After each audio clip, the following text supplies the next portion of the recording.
We'll just go back. Now after we finish, we've got a tax planning report.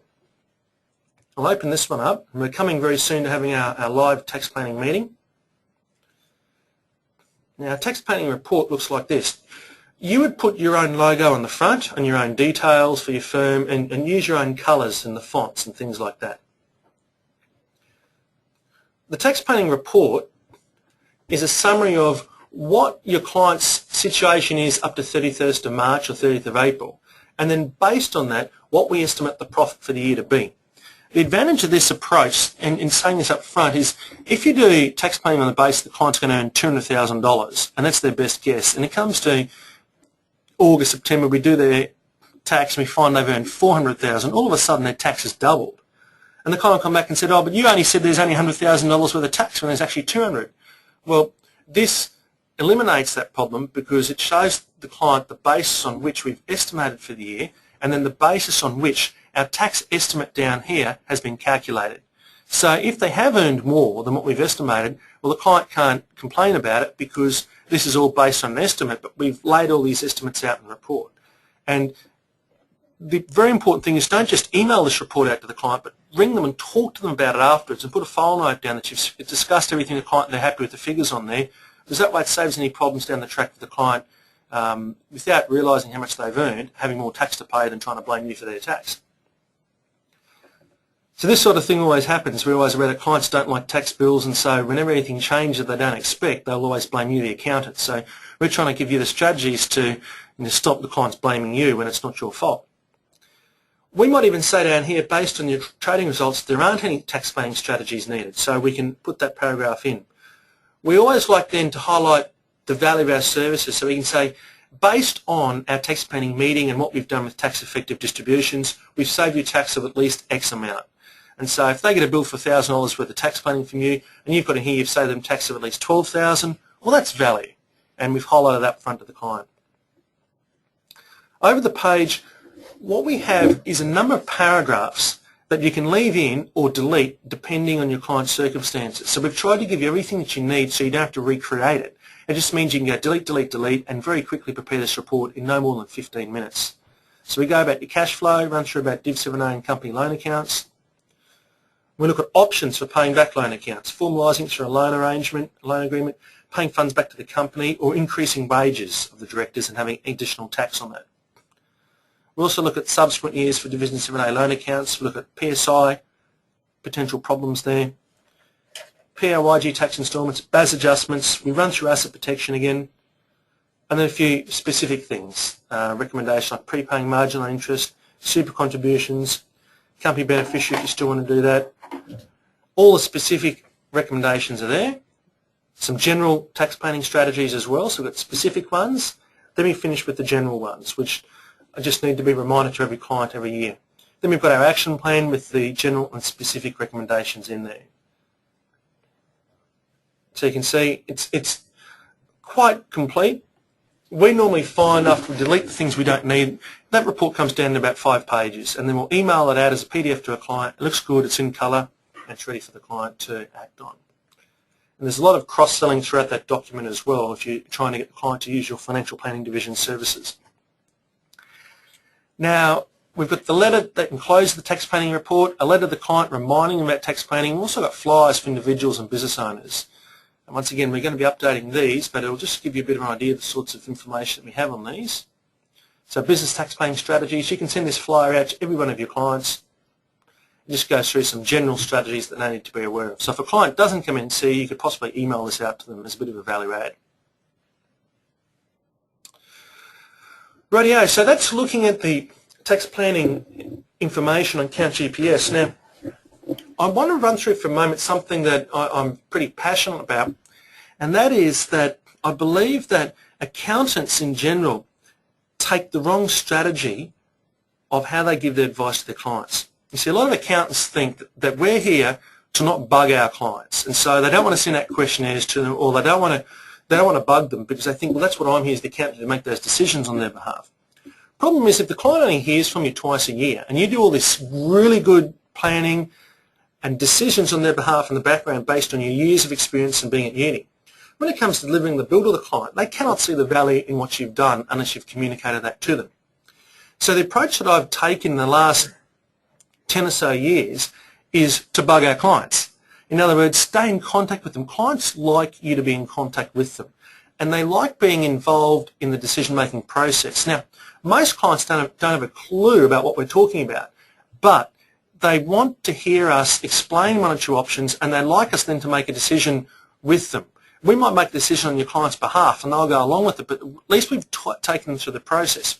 So when it comes to tax planning, while clients don't understand a lot of this, it's really important that we have a tax planning meeting, we explain the options to the client, and then we can explain what can be done to help them.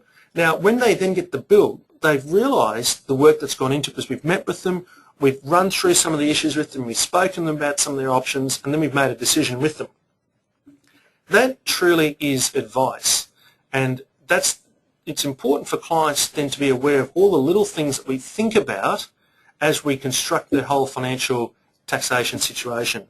So don't think you're bugging your clients. In fact, try to bug your clients. Try to talk to them all the time. Try to get involved with them and send them out all the questionnaires that need to be sent out and all the checklists and things, and make certain they send them back to you. And if they say it's all too hard, say no, you need to go through this and tick these things off. We need to have a complete checklist when you get back. Or why do you need that? Don't you know my circumstances? We say, look, everyone's circumstances change all the time.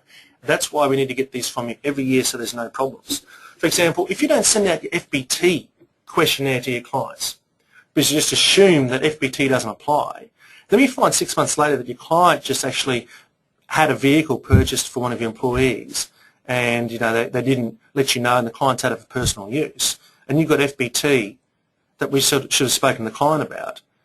Well, what are we going to say to the client? Oh, I didn't know that you had it? Like, isn't that our role to ask? So that's why we always send the complete FBT questionnaire to all of our clients, and even if it doesn't apply to them, make them tick no and send it back, because that, as an accountant, is your get out of jail free card in the future. Because if the client can't come back, or if they do come back and say, hey, listen, I had this, you say, well, here's your questionnaire, and you said you didn't have that.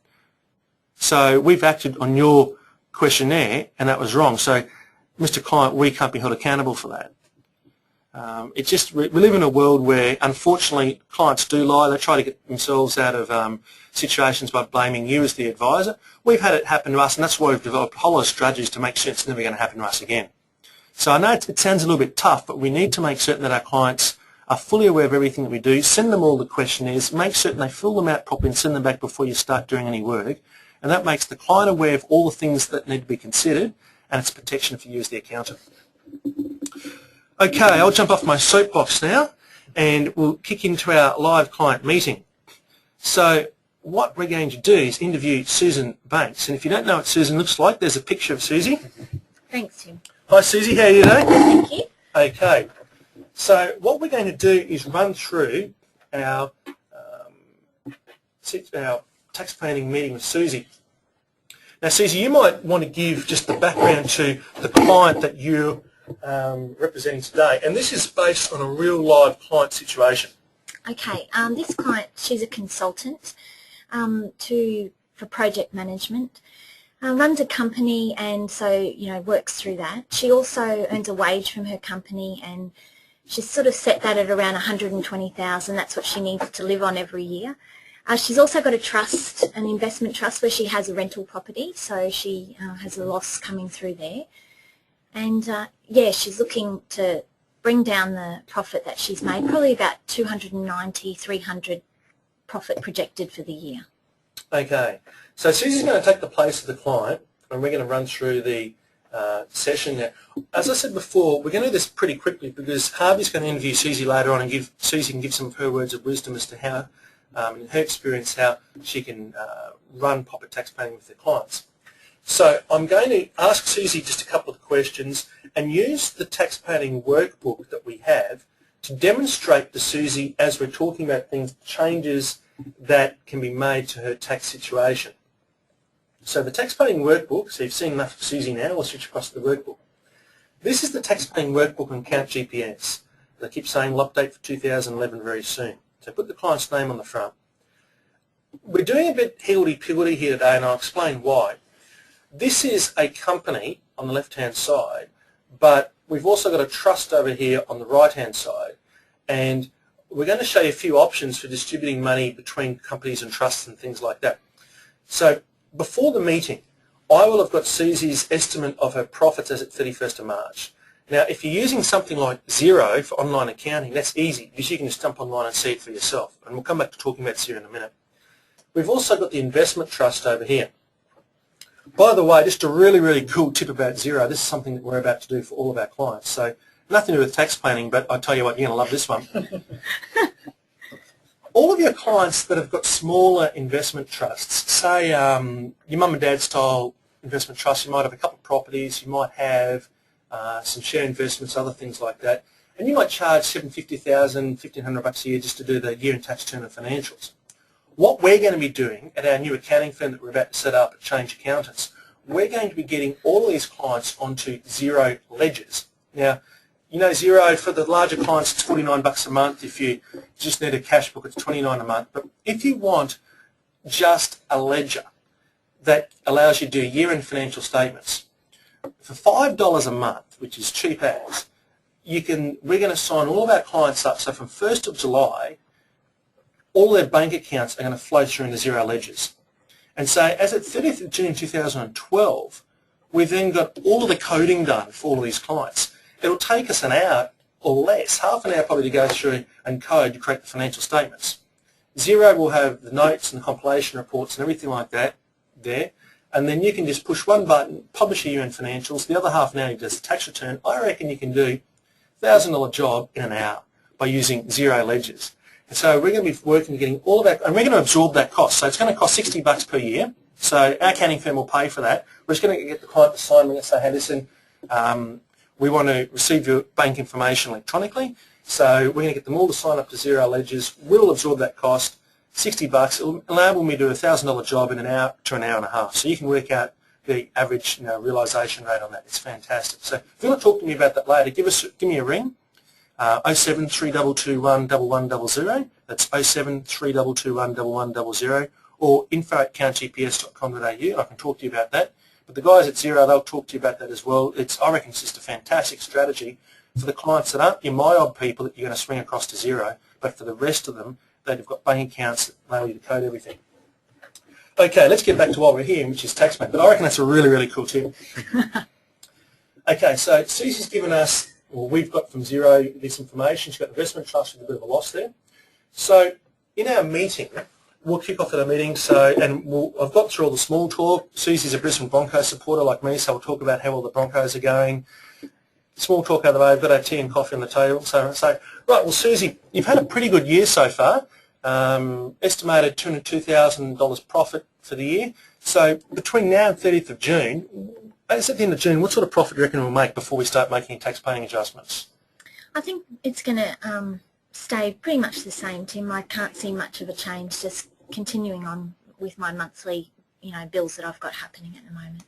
Great, okay. So your estimate there looks about right. Excellent, okay.